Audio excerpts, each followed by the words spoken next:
The Lord be with you. And with your A reading spirit. from the Holy Gospel according to St. John. Glory to you, O Lord.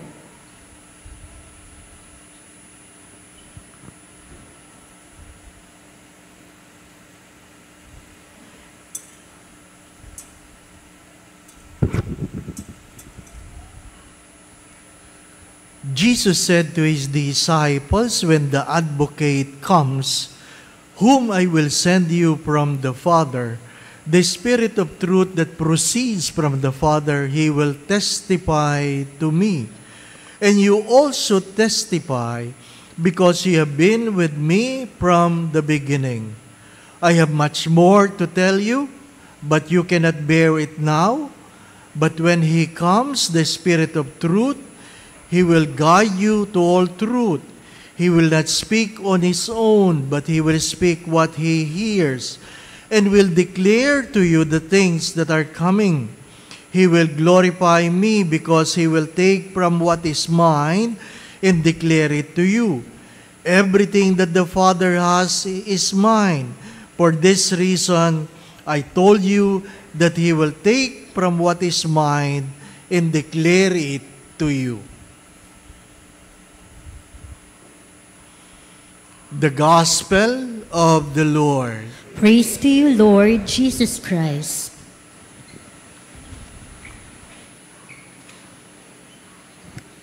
Jesus said in the Ascension, "I have to go so that the Advocate can come." Who is the Advocate? The Holy Spirit. Who is the Holy Spirit? The third person in the Trinity. The third person in the Trinity.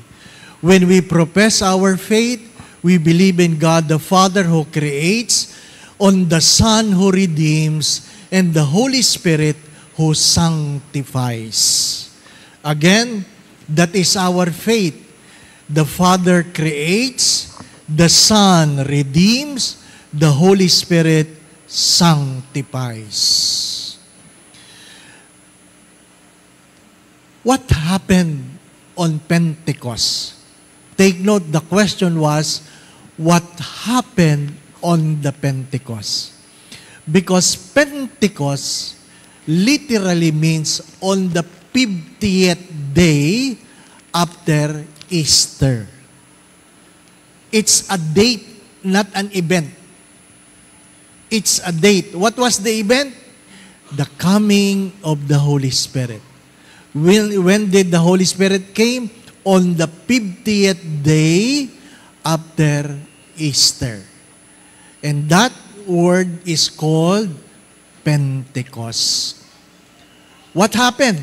In the first reading, people begin to speak in tongues that can be understood by people from different nations.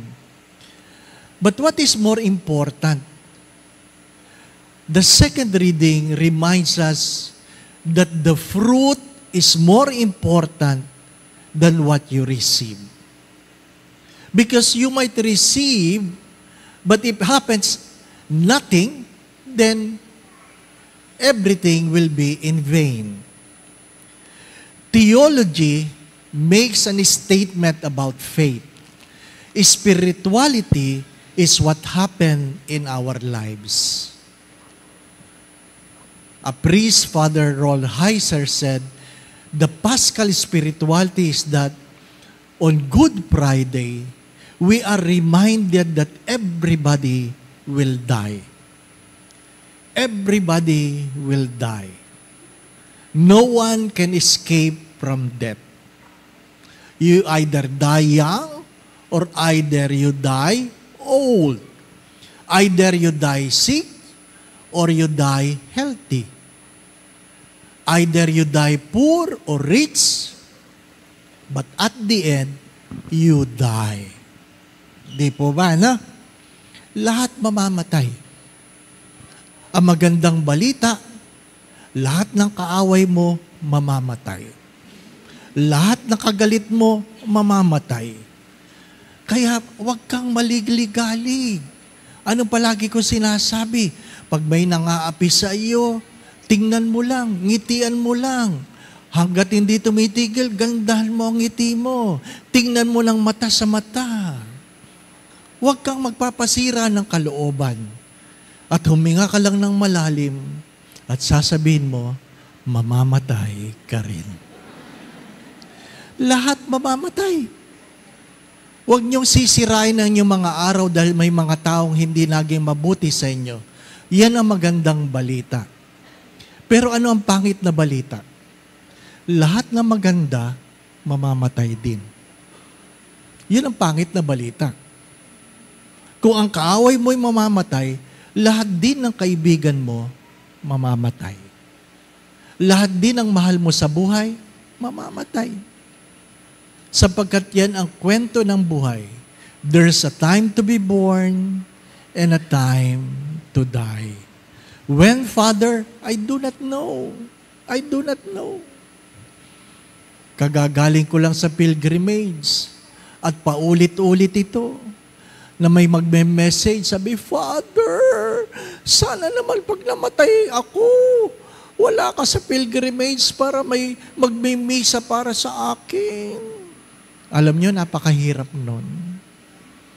Ano sagot ko dun? Schedule natin. Ano po? Diba? Kung alam ko mamamatay ka, di move ko, schedule ko. Diba?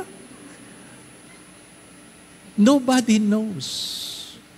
How? Nobody knows.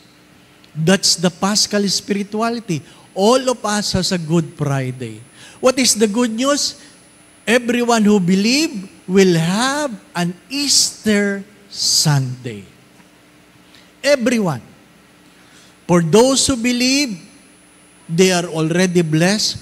For those who refuse to believe, they are already condemned.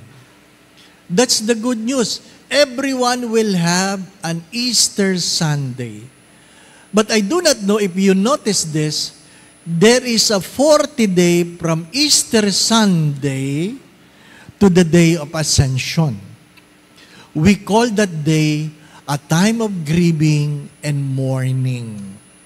Panahon ng pagluluksa. Panahon ng letting go.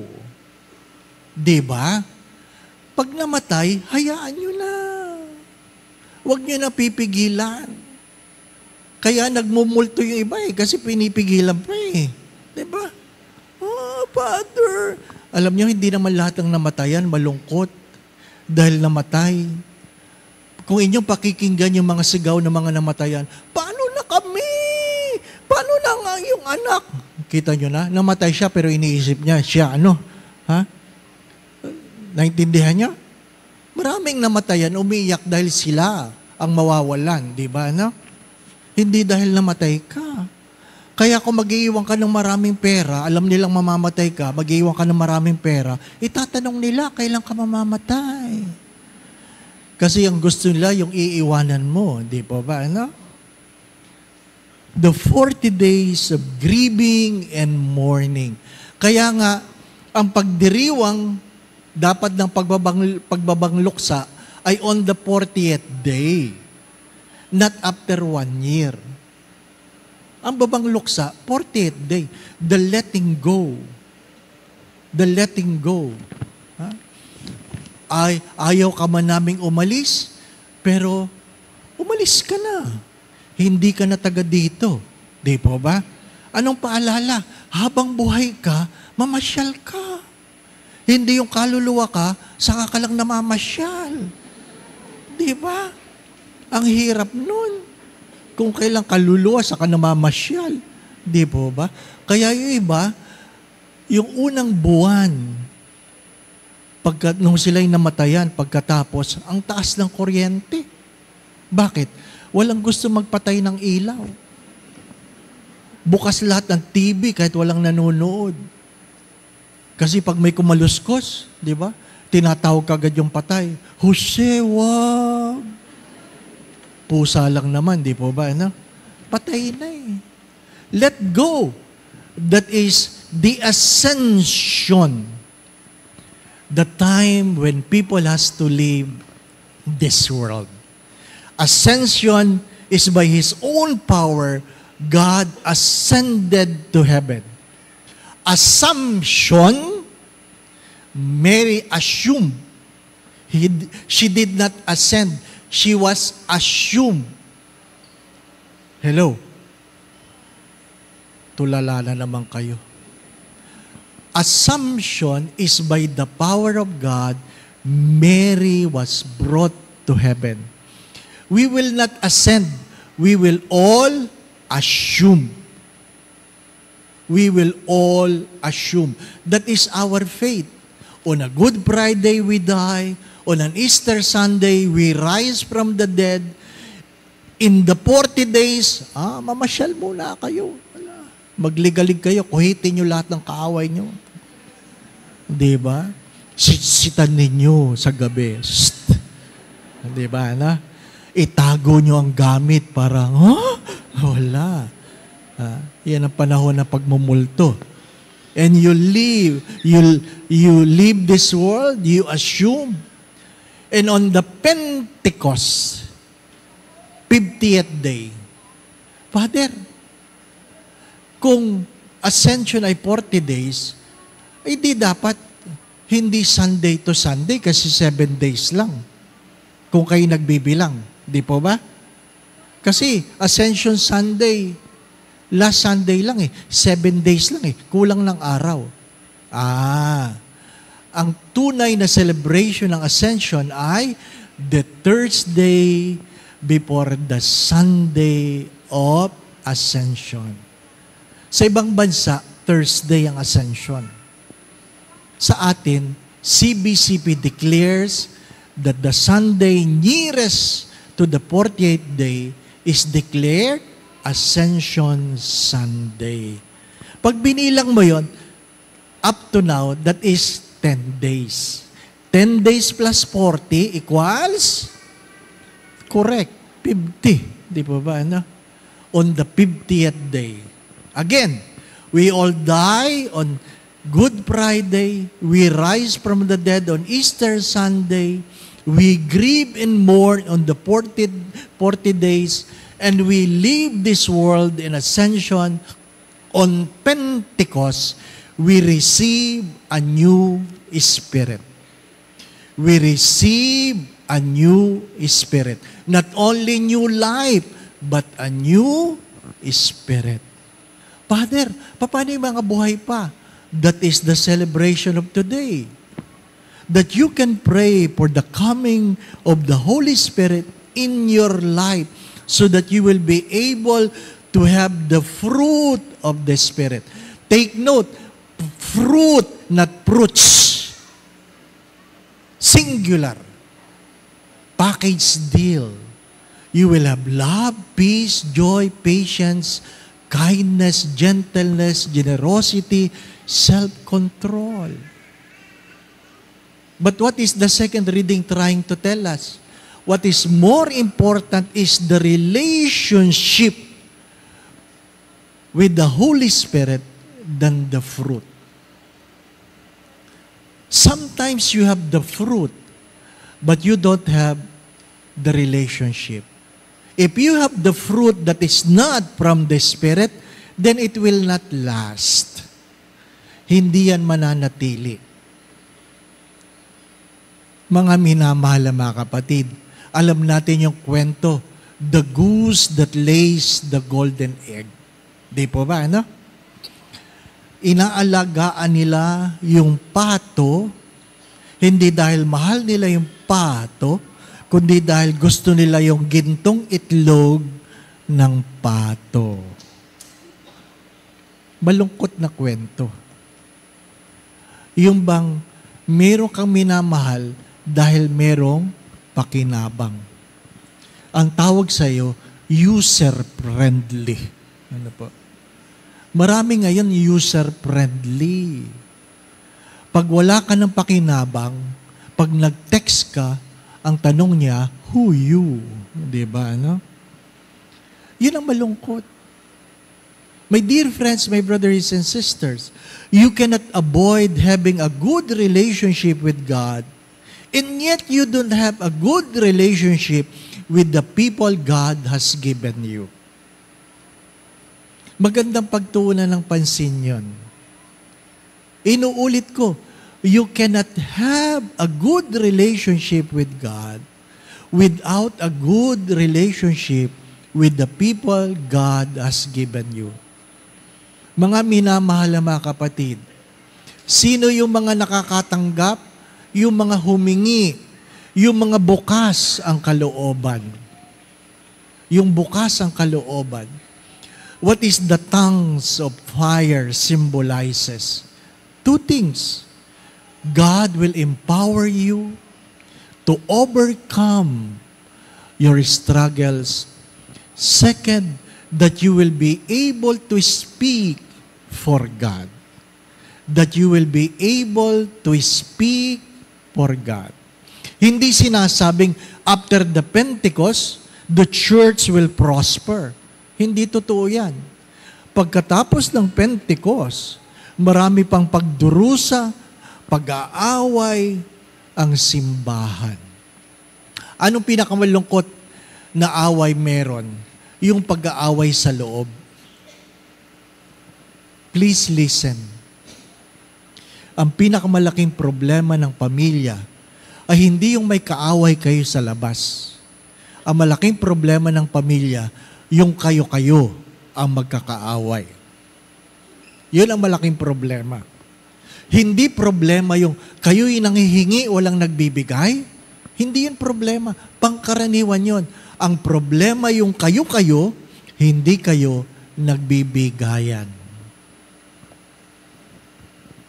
Suriin ang nangyayari sa loob ng pamilya.